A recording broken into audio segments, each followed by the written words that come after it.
Governor Doug Ducey visits southern Arizona, starting with an Oro Valley school where he talks Arizona history and education. I think this is a long overdue tribute to the state we love, and it's the students here at this school that discovered it. He also speaks to business leaders in Tucson. Aerospace and defense are not only critical to southern Arizona, where we have one of the finest military bases in the world in Davis-Monthan, but it's truly a cornerstone of the Arizona economy. The governor takes a victory lap after 100 days in office and sits down for a one-on-one interview with us. This is Arizona Week.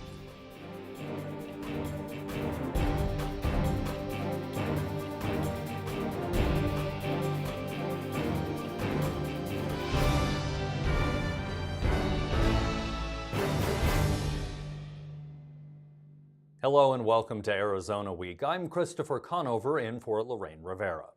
Governor Doug Ducey spent the end of this week in southern Arizona. He started his day with what could be the youngest lawmakers in the state, students at Copper Creek Elementary School in Oro Valley. They lobbied state lawmakers to make copper the official state metal. At a ceremonial bill signing, the governor told the students signing it was an easy decision for him. Everyone signed on to this. And when I say everyone, that means there wasn't a single no, not in the House, not in the Senate, not from either party. And that is very rare at the state capitol, that an agreement like this happens. It's a very rare occurrence.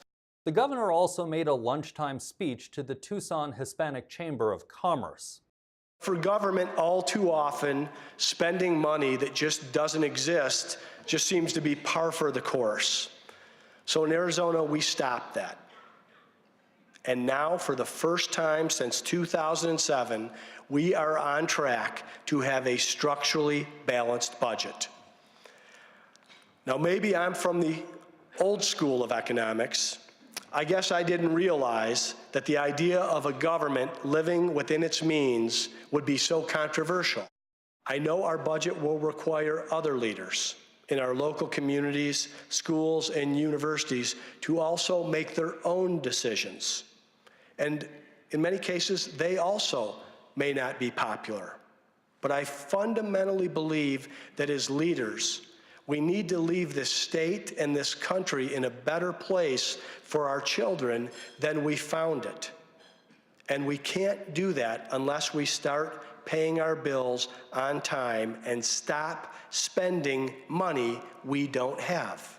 I think we should look at the fact that we're a border state. While it does bring some specific issues that need to be dealt with from the governor's office, it also brings some incredible opportunities. And Mexico's economy is growing, and it is expanding. And there are border states that have done a better job than we have and taken greater advantage of that. So what I'm looking for in the leadership conference that I'm going to have on the 14th and on these trips around the state is I'm looking for partners. I'm looking for ambassadors that will help us sell the state and build those relationships and take advantage of it. Following the speech, we sat down with the governor. Governor Ducey, thanks so much for sitting down with us. Good to be here. You just spoke with the Tucson Hispanic Chamber, took some questions, obviously spoke a lot about economy. And one of the first things you said was aerospace is key to Arizona's economy, especially down here. We have Raytheon, we have Davis-Monthan. What makes it so key to the whole state economy? Well, aviation and aerospace are critical to the entire state of Arizona, but with this audience here, the Tucson Hispanic Chamber of Commerce, I wanted to talk about what makes it unique and special for southern Arizona. My concern here is the focus is around the U of A, Raytheon, and Davis-Monthan. So I want to make sure that we keep these assets, that these assets are in a position where they can expand and grow, and then we can attract other companies, portfolio opportunities to our state and our state's economy. As governor, whether they go to Tucson, to Phoenix, to Flagstaff, to Payson, to Prescott, I want to see the entire state grow. But I think in southern Arizona, those that industry is critical to what's happening right now and to the foundation we want to have to build on. Arizona's economy is recovering, as is the rest of the country's, but Arizona's feels sluggish, even though if you look at it on paper, it isn't necessarily sluggish. What can you do as governor to reverse that mindset and get it back to the growth we saw before the recession? Well, Arizona is a growth state, and this is a state that's been built on growth. In most rooms, if I ask people who was born somewhere other than the state of Arizona, it seems like 80% of the hands go up oftentimes. So that net migration in is a positive for us, and I want to use that to truly diversify our economy. There's no substitute for a booming and growing national economy. So not only has Arizona's economy been sluggish, but so has America's economy. We're seeing some fits and starts. What I want us to do is to be prepared when there's growth, that we can capture and take advantage of it. So many Americans have been frozen in their mortgage because of the downturn. They're starting to come out of that now and ask what's next. I want, in the appropriate cases, the answer to be Arizona. And that's not just people moving here. Those are the companies that are leaving California, that are leaving Illinois, to bring them here. I want Arizona to be the best place in the country in which to do business, and I want it to be the perfect place in which to relocate a business or for capital investment. Before you were in the public sector, you were in the private sector. Everybody knows the Cold Stone Creamery story, very successful business. In the private sector, you always have quantifiable numbers and goals for what a successful business is.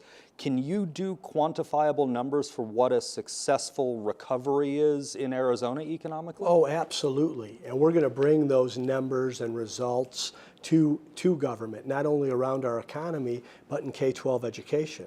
But I think when you're talking about the economy, you want to talk about not only growth in the total economy, but you want to talk about job creation.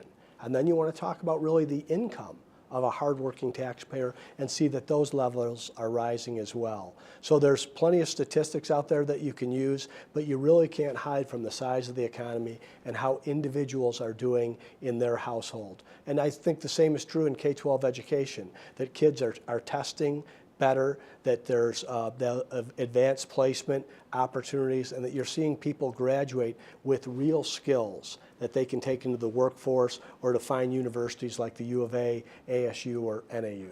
I want to stay on the economy if we can. You mentioned the budget, and you said there were some very difficult decisions made in the budget. We've all heard about them, and you said some of those decisions are passed down to the local governments. They're going to have to make difficult decisions. County officials here, not going to be beat around the bush with it, are not happy with you. They say you're forcing them to raise taxes. How do you respond to that? I'm not forcing them to do anything. The state of Arizona is going to live within its means. We're going to stop spending taxpayer dollars that we don't have. We're going to stop passing this debt onto our children. This is a budget with no tricks, no gimmicks, no rollovers, no borrowing. County officials and city officials are going to have to make their decisions. It's time that we do the right thing for our state's finances and our state's economy. We'll have more of our conversation with the governor in a few minutes. His efforts to rebuild the economy, though, will take time. Economist George Hammond from the University of Arizona says things are getting better. Thanks so much for sitting down with us. Let's talk about Arizona's economy. It has begun to recover from the Great Recession, but it's not recovering so quickly as the rest of the nation. Why not? Yeah, Arizona has been growing, and in fact, for the most part, we've been growing faster than the national economy and faster than many states. The reason that Arizona's growth feels slow to us here in the state is that, for instance, in terms of job growth, we've been growing in the neighborhood of 2% per year. That's about half our average growth rate during the 30 years before the Great Recession. So even though we're growing faster than most states, faster than the nation, it's a lot slower than we got used to during the pre-recession days. So, you know, we're growing, we're adding jobs, we're adding residents, income is rising, but it's just not coming at as fast a pace as we were used to. Now, in terms of what's driving that, I think there are two major factors. One is the fact that migration has been relatively low lately. And that's connected to just the fact that people aren't moving around the U.S. to the same extent that they were before the Great Recession hit. So Arizona is still an attractive destination for migrants. People like Arizona, retirees, working people still find the state attractive, but they're just not moving around to the same extent that they were. And that slowed population growth. Slow population growth has led to a slow recovery in the housing market. Second major factor is federal fiscal drag. We've seen through the federal sequester a decrease in federal government activity in the state. That's affected direct federal government employment in Arizona, and particularly in Tucson. But we've also seen a major decline in federal procurement spending in the state. And that has contributed to slower growth, again, statewide, and particularly in Tucson, which is much more reliant on that federal activity than the state on average or the nation. So it's kind of those two factors together that are really kind of weighing on state growth. Is there anything the state can do from a government standpoint at any level, be it local to the Capitol in Phoenix, to help get that growth back to what we were used to? Or was that such a high rate of growth it was almost unhealthy in some ways? Well, I think that state and local government should be focused on long-run drivers of our standard of living. And the two that really come to mind are education and infrastructure. Arizona needs to continue and increase its focus on increasing educational attainment, particularly the share of our population with a bachelor's degree or better. And that means increasing our focus and investment on, education for very young kids through primary, secondary school, but also investment in universities. It's that concentration of highly educated individuals that was a very important driver of state and local growth over the past 30 years. It's going to be even more important over the next 30 years. And Arizona has gradually been losing ground with respect to the national economy in terms of the share of our population with a bachelor's degree or better. Just to give you some perspective, in 1940, Arizona ranked fourth in the nation in the share of our population with a bachelor's degree or better. Today we rank 25th, around the middle of the distribution. And without increased focus and attention to that, we're likely to continue to lose ground, and that doesn't bode well for our long-run growth as we look to the next 30 years. It's interesting you say education is a driver that brings business in. We also hear from others that tax policy is what brings business in.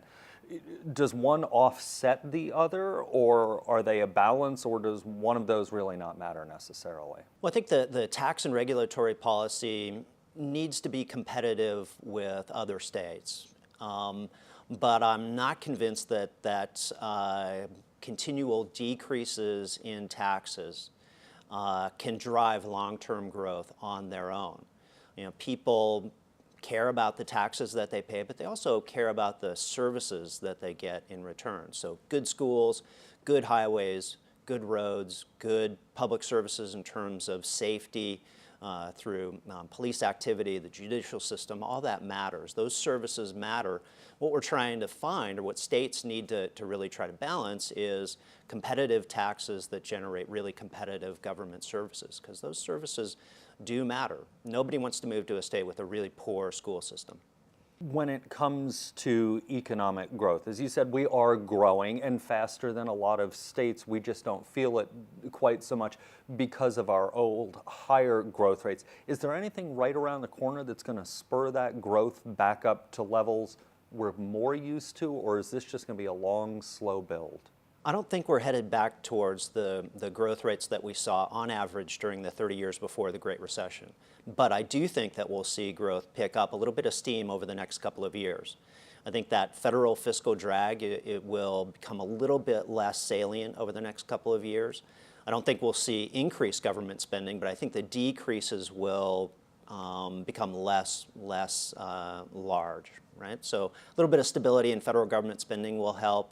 And I think that somewhat faster national growth will help to free up people so that they can move around the U.S. more, and I think Arizona will pick up its share of those migrants, and that will help to spur housing activity and overall economic activity in the state. So I think we're going to see somewhat faster growth, but I don't think we're headed back to the kind of growth rates that we saw during the 30 years before the downturn.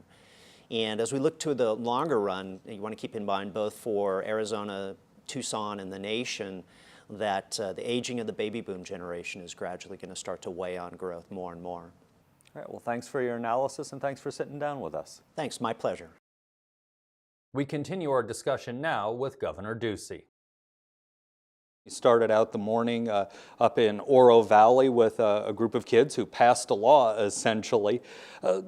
K12 budget went up in numbers. Democrats say, though, it's not a real increase because there were cuts to classrooms in a roundabout way by changing how money is doled out. There's 130 million plus additional dollars for classrooms. It's the largest K12 budget in cash dollars in the history of the state of Arizona. What I'm more concerned with is how do we spend it properly? How do we get the right results? I don't think education is a partisan issue. I want to work across the aisle in focusing on results for our kids and beginning with our kids first and building that education system, that school that we want. Some of the administrators, the bureaucrats are upset because of that we did take dollars out of overhead. We're going to focus in this administration on classrooms first, and that's how you'll see our budgets designed going forward, focusing on children and teachers first.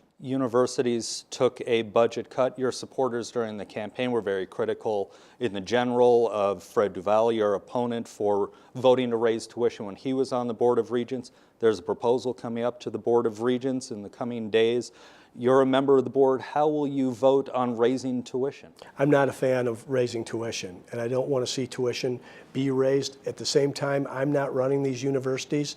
The presidents are going to make their case to the Board of Regents. I want to see us bring efficiencies and effectiveness to all of state government. I want to see us be able to do more with less.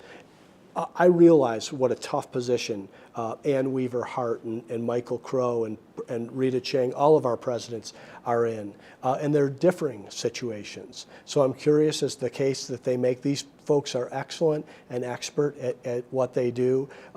This was a difficult budget. And I believe that these difficult decisions that we had in this financial situation are behind us. The economy is going to have something to do with that. So I want to put us in a position to grow, and I'm looking forward to what the Regents present on Monday as well.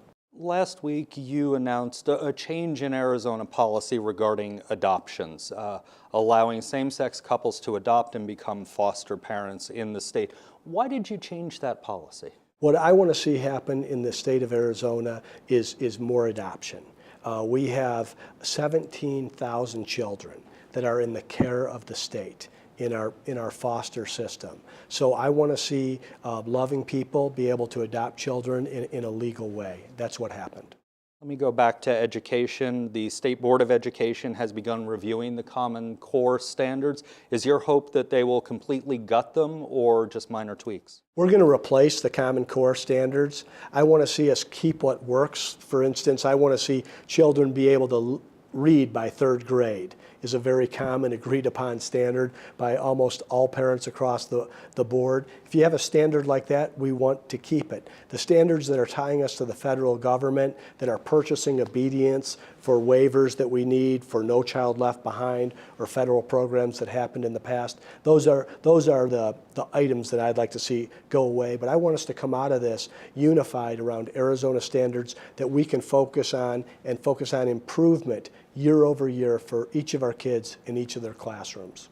As we wrap this up, you've finished your first 100 days.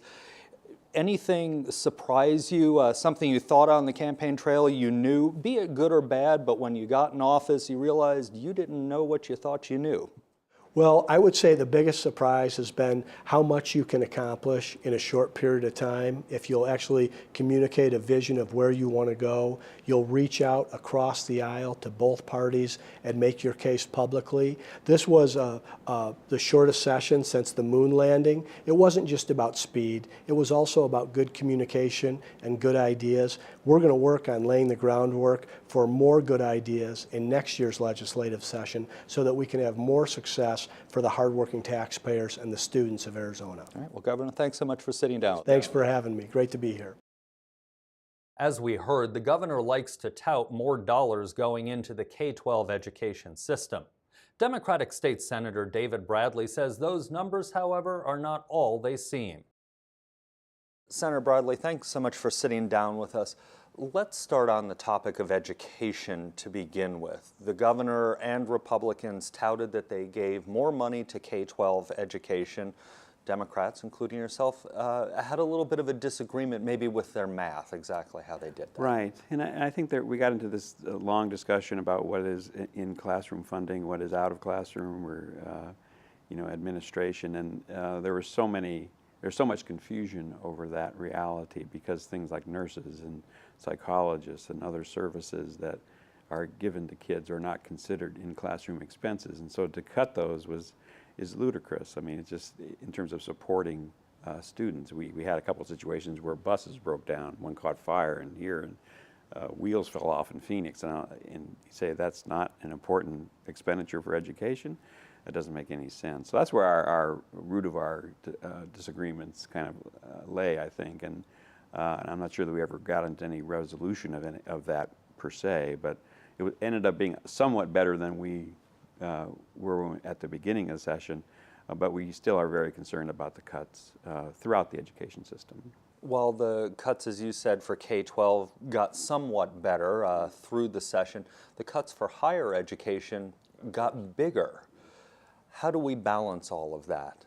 Right, and at the university level, the community college level, the cuts were pretty extensive. And, I think it was interesting, during the campaign, the criticism against the Democratic opponent was that he increased tuition for folks because of his decisions he made on the Board of Regents.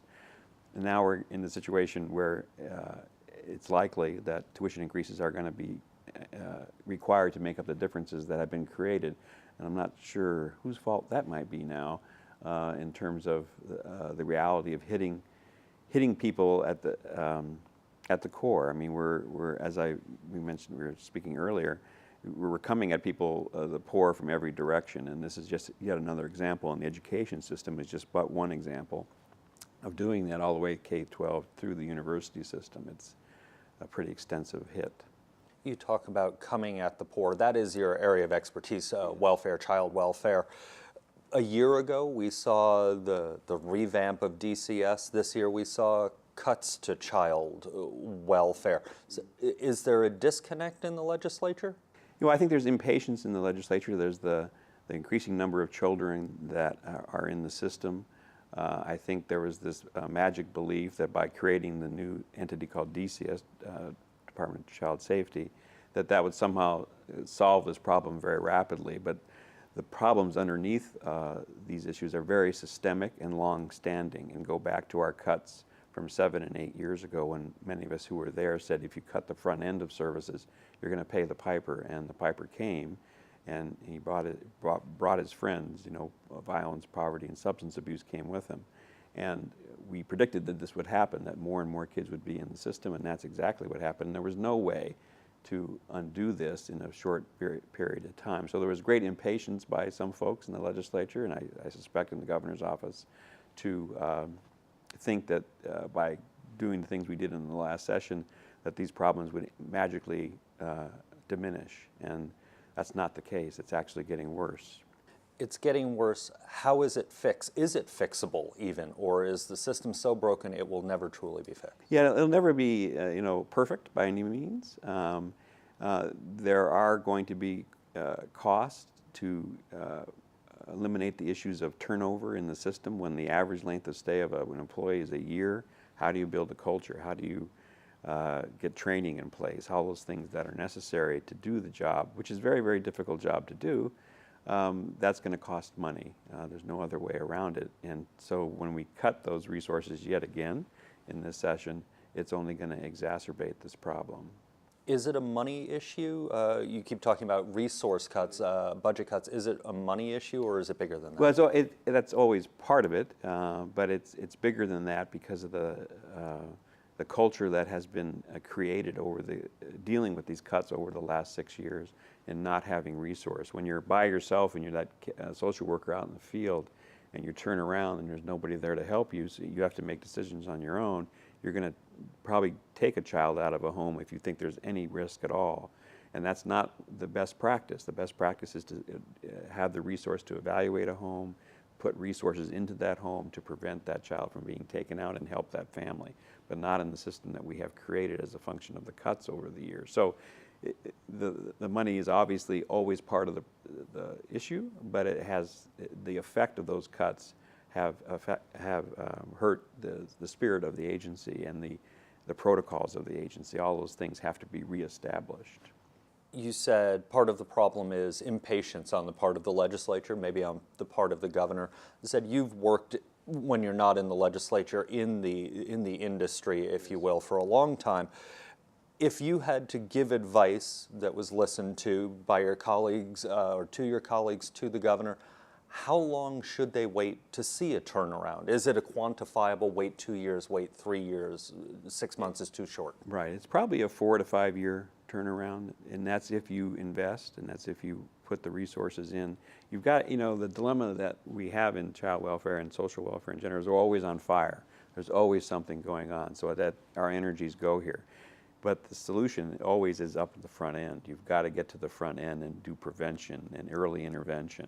And when you skip this step, these fires just keep growing and growing and growing. And that's the problem. So you have to have the resources to get in front of the problem while at the same time having the resources to deal with the fire that's always in front of you.